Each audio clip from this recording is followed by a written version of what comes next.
al libro número 2 del RETI, que todos los aparatos que ustedes usen dentro de sus instalaciones estén avalados bajo normativa RETI. ¿Esto qué quiere decir? Que una toma corriente debe cubrir unas tensiones, un nivel de soportabilidad, un nivel de algo mecánico. Hay una lista de chequeo para cada uno de los equipos. Para los paneles fotovoltaicos hay unas pruebas, para los inversores hay otras, que eso es algo nuevo para la versión 2026 y lo certifican. Entonces uno tiene que tener ese certificado. Ustedes cuando compren productos pidan que sean certificados bajo RETI y pidan su certificado, porque eso es algo, es una carpeta que le va a pedir el inspector RETI de todo. O sea, usted cuando construyen un apartamento le van a pedir todos los certificados RETI de todos los productos. Incluyen cables, cable desnudo, tubería, terminales, cajas, tableros, breakers, ¿qué más hay? Luminarias. Todo eso tiene su certificado RETI. Entonces todos los productos tienen que estar avalados. Han llegado productos de China que, digamos, ellos han puesto un poco pilas con ese tema y no cumplen entran al mercado y uno se da cuenta que están bajo normatividad. Lo que pasa es que China tiene sus propios código de leyes y ellos tratan como de homologar a la ISE.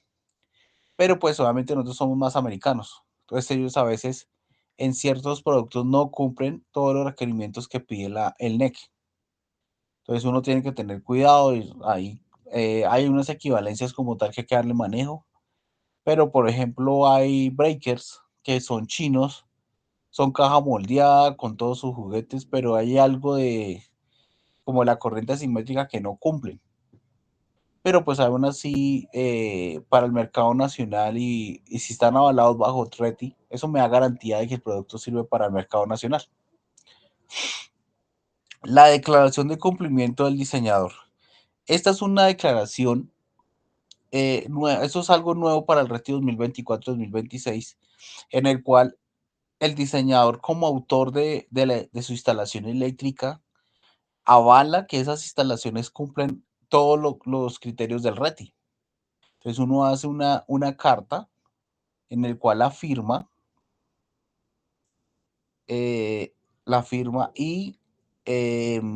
y declara que su instalación eléctrica cuya alcance es instalación de tomas, iluminación o fuerza, lo que sea, cumple RETI y incluye todas las memorias de cálculo, ¿sí?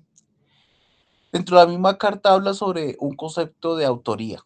O sea, si usted en la medida que va construyendo le toca desviarse o usted como constructor asume el rol de diseñador porque usted está modificando el autor, o le solicita al autor que fue el de las instalaciones que debido al replanteo o algo le tocó tomar esta decisión y que le valide que eso no desvía mucho su alcance de diseño.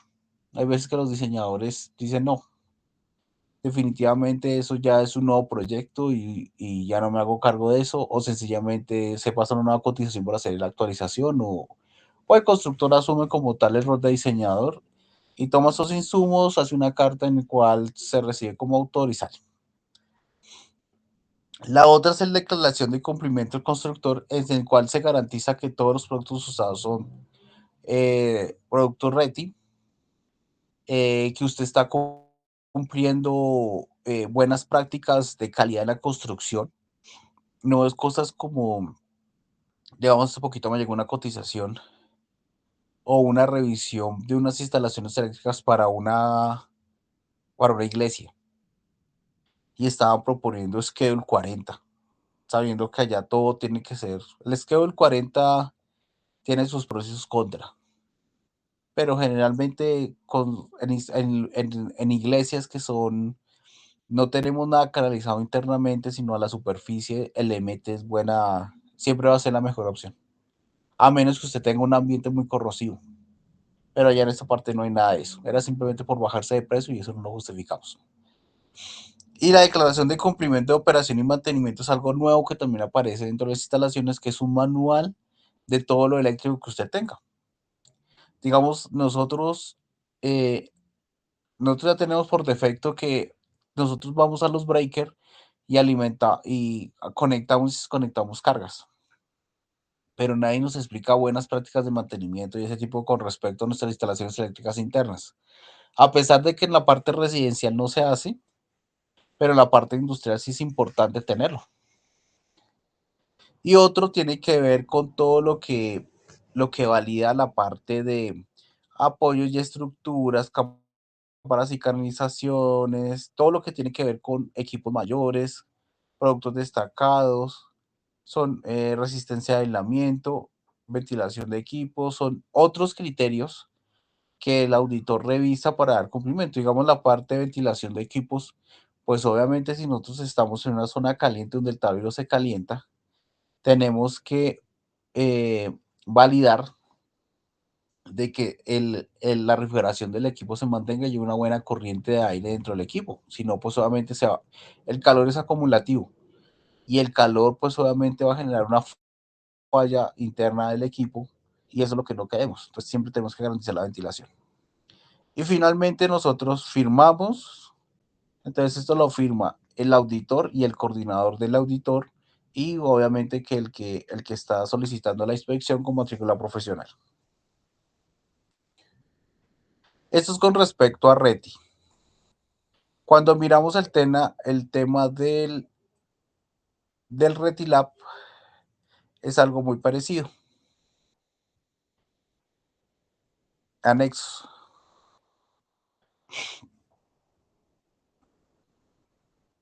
Entonces, el primer formato tiene que ver con iluminación interior y la segunda iluminación exterior y la tercera formato de registro de mediciones de alumbrado público exterior, que es la matriz de 9 puntos, y el formato de revisión. Nosotros solo nos interesa el primer formato. Entonces, algo muy parecido a la otra, la información que nos piden del proyecto, del inspector, del organismo de inspección, las matrículas, en fin. ¿Y qué vamos a evaluar? En el RETI nosotros también tenemos que evaluar temas eléctricos, o sea, ya nada de fotométrico. El fotométrico se mira acá. Entonces, cuando nosotros tenemos una instalación, también tenemos que revisar la memoria fotométrica. Entonces, dentro de la memoria fotométrica encontramos la memoria de cálculo.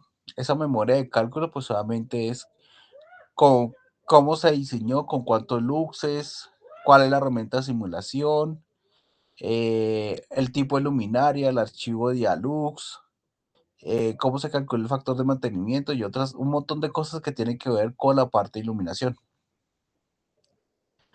Luego está la parte de la selección de la fuente luminosas.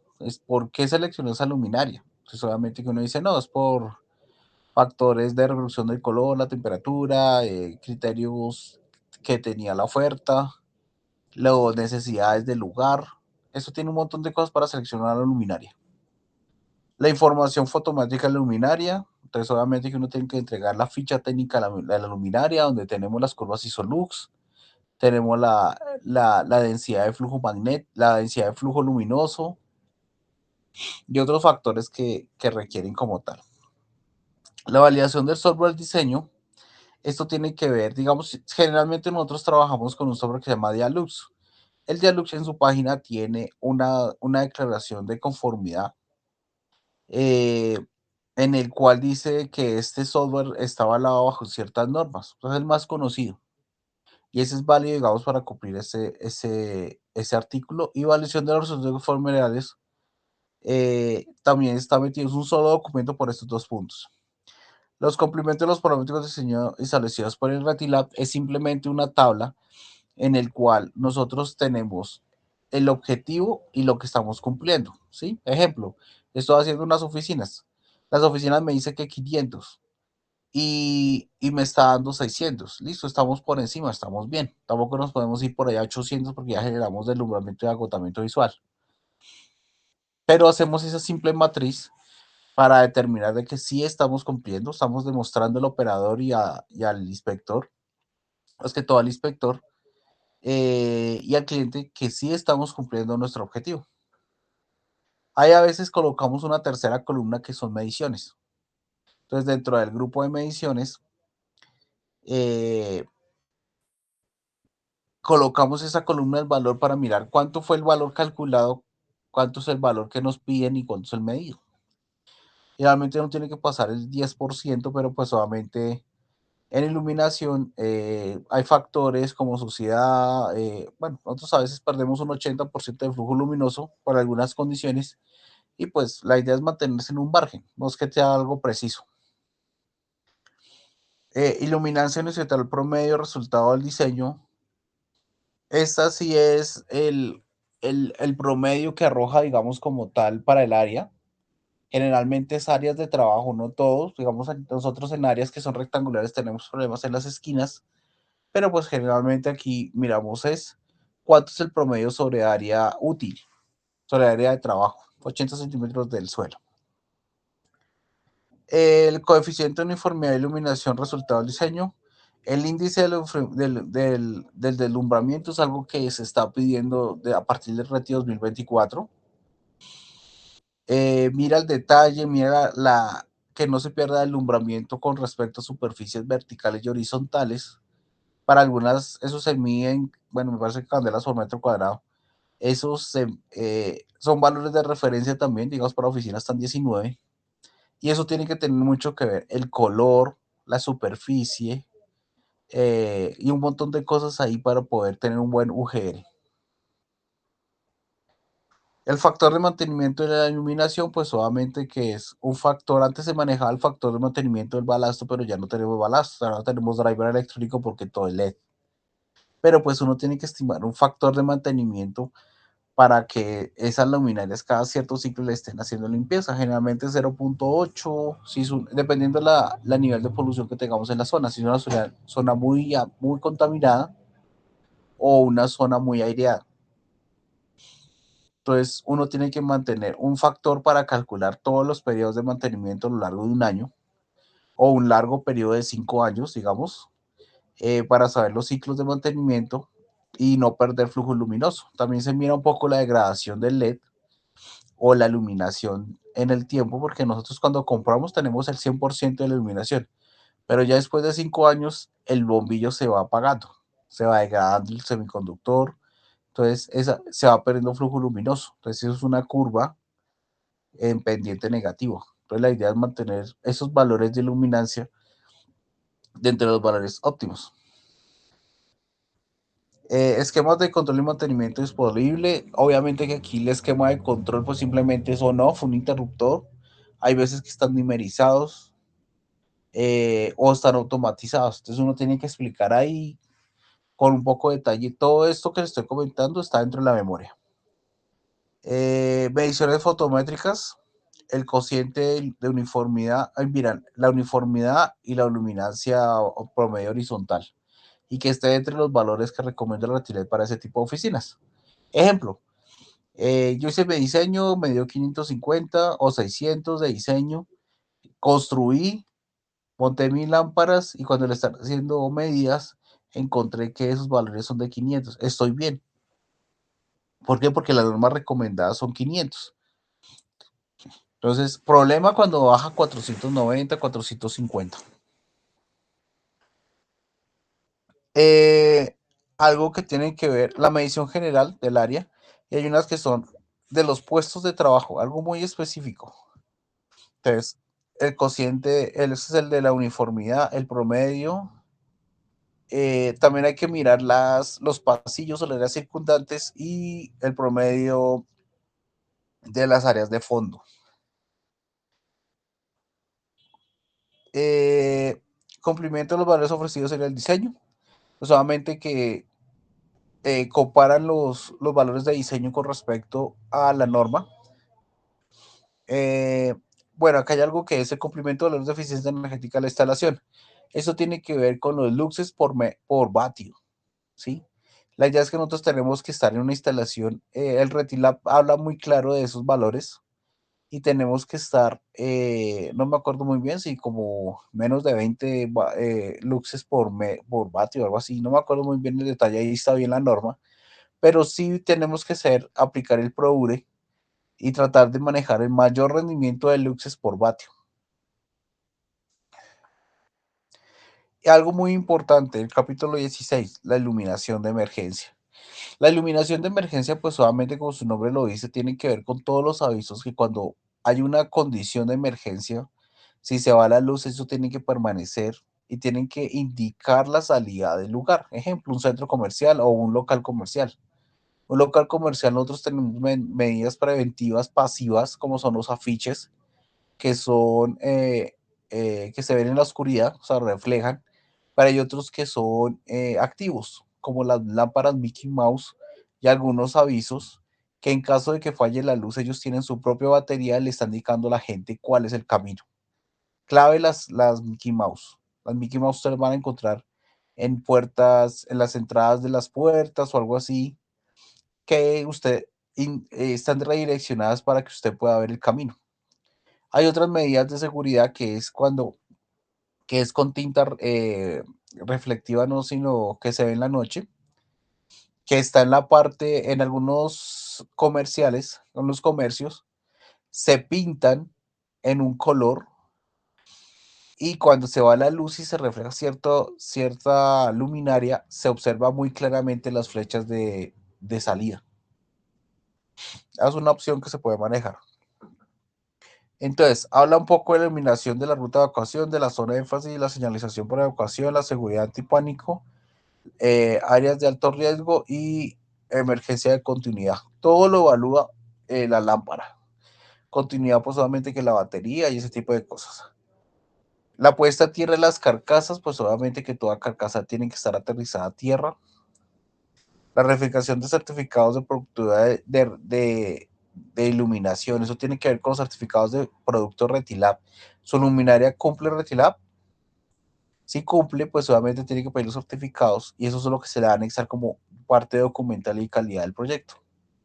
Si no cumple, pues obviamente, digamos, hay luminarias del tipo decorativas que no son para, digamos, para uso de cumplir ciertos niveles de lux, sino son decorativas. Esas no están dentro. Hay unas que son excepción de las luminarias, como por ejemplo las luminarias de las piscinas.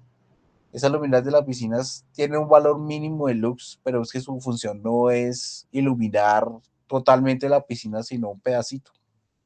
Su fuerte está en la protección hermética de la luminaria y la protección que requiere para poderse trabajar en entornos debajo del agua. Y finalmente, sin Retilab, para poder sacar Retilab, usted tiene que haber aprobado primero Reti. Aquí es donde usted le dice, bueno, su instalación, o sea, usted no tiene un Retilab independiente. O bueno, sí lo puede tener en estos momentos. Pero generalmente usted saca primero Reti y luego saca Retilab. Y finalmente, hablan un poco de los resultados.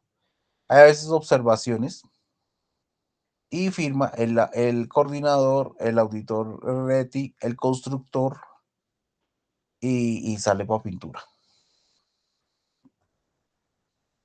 Entonces, esto es algo que tiene que ver, ese formato tiene un código serial y está registrado. Uno puede, el RETI y el retirar dictámenes ya no son documentos exclusivos del organismo de inspección. Ellos tienen que subir esas declaraciones de uso final a una plataforma y a uno le entrega como un código. Con eso uno la puede descargar en cualquier momento. Pero eso ya quedó descentralizado un poquito porque antes era solamente el operador de red que va con una copia, el operador el inspector, y, y si se necesitaba o algo así por el estilo, ese era un gallo sacar.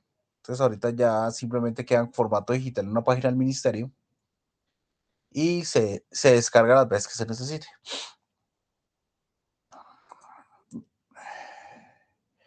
La lista de comprobación de puesta a tierra, que es lo que me falta. Bueno, con respecto a la malla de puesta a tierra, eh, digamos, eso está en una página del...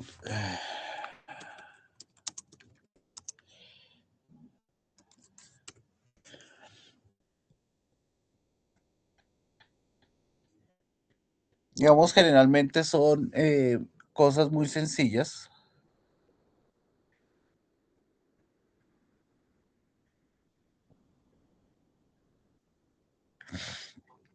Digamos, esto tiene que ver con una guía que se desarrolló para EPM, que habla sobre las mediciones de puesta a tierra.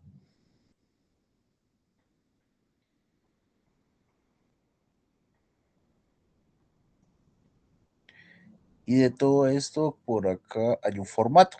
Mire, formato para resistores de mediciones de resistividad, que es la primera acción antes de hacer una malla de puesta a tierra. Sin resistividad no hay malla de puesta a tierra. Aquí sabemos el valor de resistividad en ohmios por metro.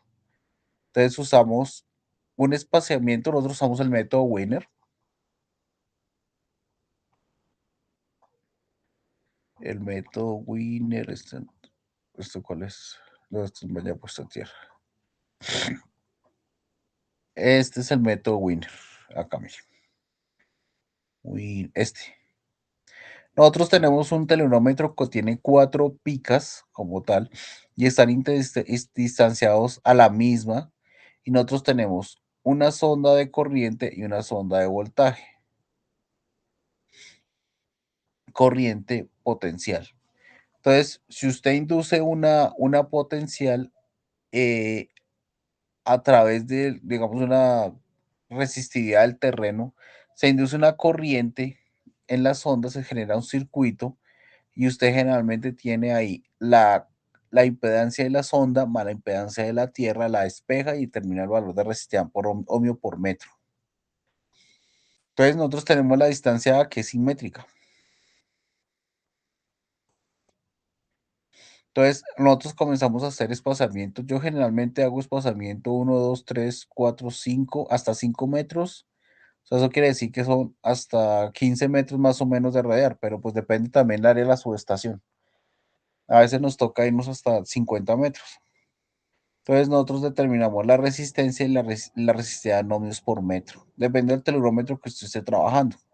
Si usa un megahoras, ese le da un valor de resistencia.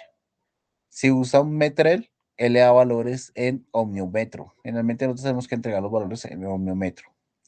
Y maneja 3 perfiles. Entonces, una dirección, 2 direcciones, o una diagonal, 3 direcciones, o solamente 2 direcciones. Yo generalmente hago eso. Y hacemos una resistividad promedio o usamos el método de sonde para determinar probabilísticamente el 0.707 o el 0.70% de las mediciones en qué valor están. Esto es con respecto a resistividad. Cuando hablamos de para mallas de puesta a tierra es algo muy parecido y encontramos los distintos métodos, que es caída potencial, pendiente y la pinza. Entonces aquí hay información complementaria y aquí sencillamente con la caída potencial nosotros tenemos que iterar para poder determinar el valor silla de esas mediciones. Me explico. Para medir puesta a tierra,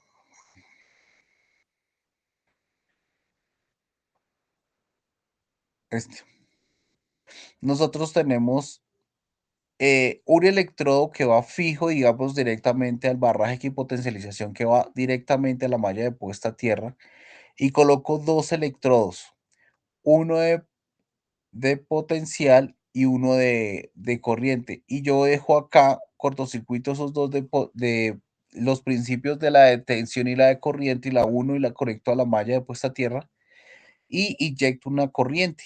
Entonces, obviamente que la corriente fluye a través de la malla de puesta a tierra y me da un valor equivalente. Entonces, aquí es donde comienzo a trabajar la distancia entre este electrodo, la malla de, pues, digamos, yo dejo el electrodo final, digamos lo que es el de corriente, lo extiendo y yo comienzo a validar una distancia que puede ser 0.4 esta distancia, 0.5 esa distancia o 0.8 esa distancia y eso me da una curva. A ver si está por acá. Sí, una curva, mire. Nos da un valor de resistencia en el cual nosotros nos tenemos que quedar con los valores que están en la silla. Eso es lo que yo llamo la silla, la parte plana, porque cuando estamos muy cerca a la distancia, vemos que está subiendo, pero ahí llega un momento en que las distancias entre C, digamos, entre la relación entre la distancia de la malla potencial contra la corriente, se estanca como en una silla y luego comienzan a subir. Los valores efectivos son estos, los que están en la silla, y son los valores reales de la malla de puesta a tierra. Sino que a veces no es tan claro, digamos, aquí hay un solapamiento o una inclinación de la pendiente, es positiva, no se ve algo como tan plano, pero uno coge una porción de esa parte de esa medición. Aquí es donde miramos ese tema.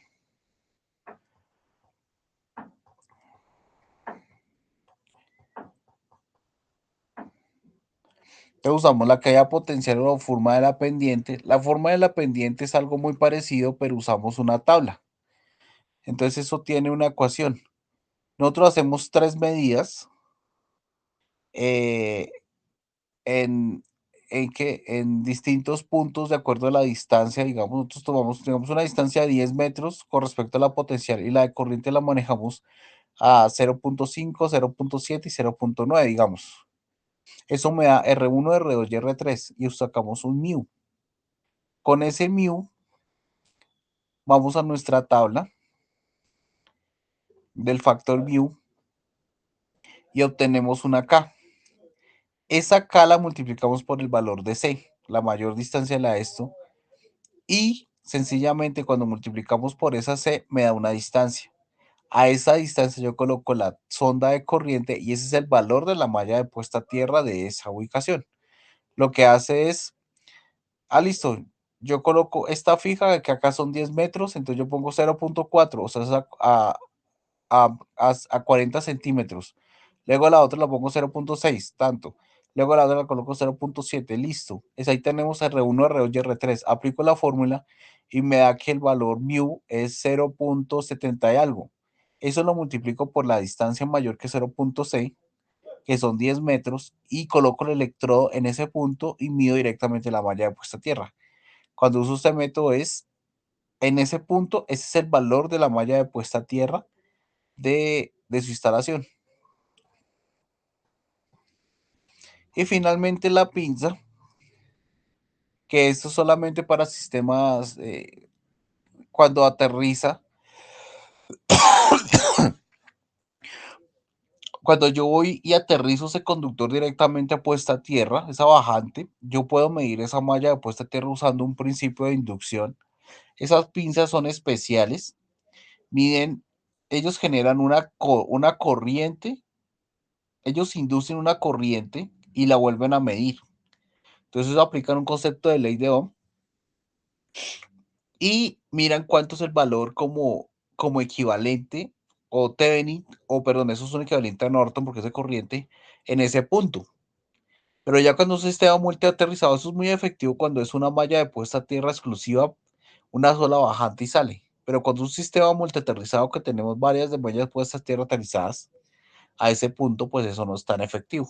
Pero es una forma para validar de que, primero, hay equipotencialización. Digamos, ¿yo por qué uso esa pinza? Esa pinza yo la uso es porque a veces estoy en un segundo piso y entonces tengo que hacer mediciones directamente en concreto. Eso es una norma CTM, toca mojar la placa o echarle agua, usar unos electrodos de cobre, yo uso unos de acero con un sobrepeso encima y hacer el mismo concepto, digamos, que usamos en las picas.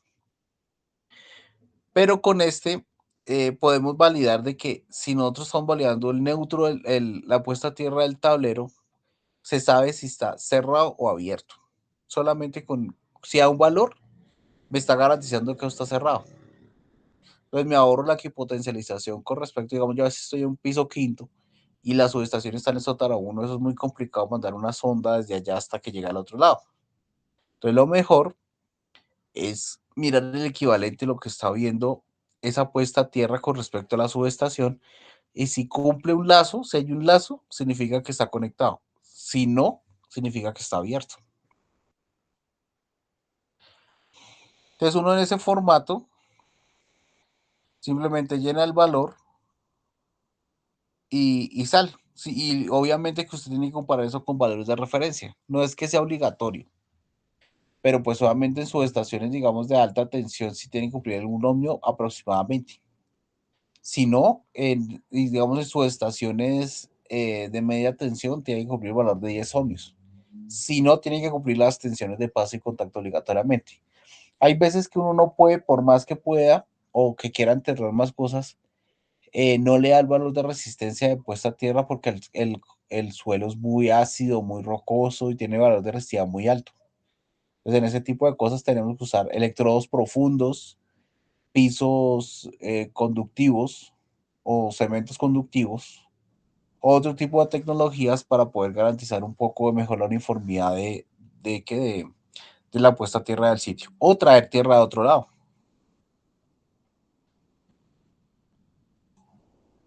Listo.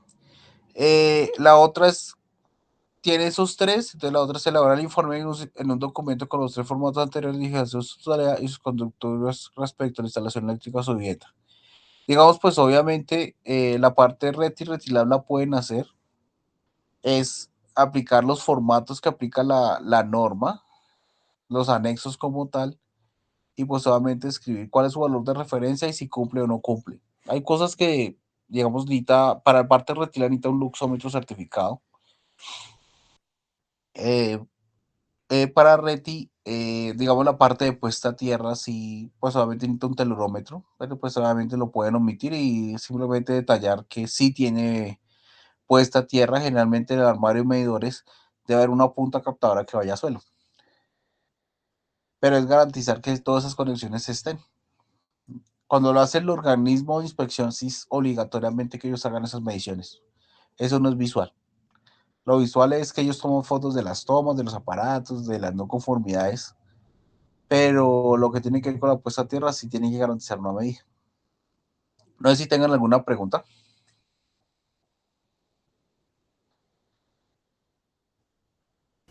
Instructor, entonces sería descargar los formatos y diligenciarlos con respecto Sí, a la norma RETILA y RETI, ¿es cierto? sí. De acuerdo a lo que ustedes observan en sus instalaciones. Exacto, sí, que sea coherente con la información inicial de que hemos empezado desde la guía 1. Sí, señor. Ok, y cuando, pues digamos que cuando dice omitir los aparatos de mediciones, obviamente pues porque nosotros no somos inspectores, sino que estamos actuando como si fuésemos inspectores, ¿no? Sí, pero pues obviamente usted está en la Usted está en la capacidad, porque pues, capacidad, porque pues, digamos digamos, como como personal técnico personal técnico digamos, puesta a digamos, tierra, puesta a tierra, visualmente se observa visualmente se conexión observa a conexión a y tal cosa, y o tal sea, cosa, se o sea, observa, se observa. no está midiendo. Entonces uno coloca esa observación. Gracias, inspector. Hola, profe. Eso se hace en función a lo que hemos hecho con todo lo del apartamento y demás, la distribución. Sí, Ah, sí, ok, pues la idea dale. es buscar como, ya siempre hemos partido de la idea que es el ejemplo del apartamento o la casa, eh, y en base a eso se llenan los formatos de lo que aplique. Ok, profe. Y otro favor, no sé si está Mm. el profesor Felipe, para que, si por favor nos puedes ayudar a habilitar la última evidencia que se socializó con el profesor para poderla cargar, que se venció hace unos días. Lo que hago es con Felipe, no sé si está. Alejandro, eso toca su plataforma, pero el Sena ahorita está algo despegado del tema virtual por las situaciones que están haciendo, entonces suspendieron unas cosas, pero si usted me escribió ya en plataforma, con mucho gusto Sí, yo reviso mañana. ¿Listo? listo, profe. Yo te ¿Vale? escribí por el chat. ¿Sí? ¿Está bien? No, WhatsApp no, por No, solo no. El plataforma. chat ¿Listo? del Sena. Ah, sí, sí, sí. Dale, dale. Yo te reviso. Listo. ¿Listo? Bueno, señor, Yo gracias. también Buenas para noches. editar Buenas la noches. Profe, ¿es cierto que esta evidencia todavía no está habilitada en la plataforma? No, no, señor. Mañana la habilito. listo, Sí, señor, muchísimas gracias. para eso me puede habilitar la guía 5. Muchas gracias.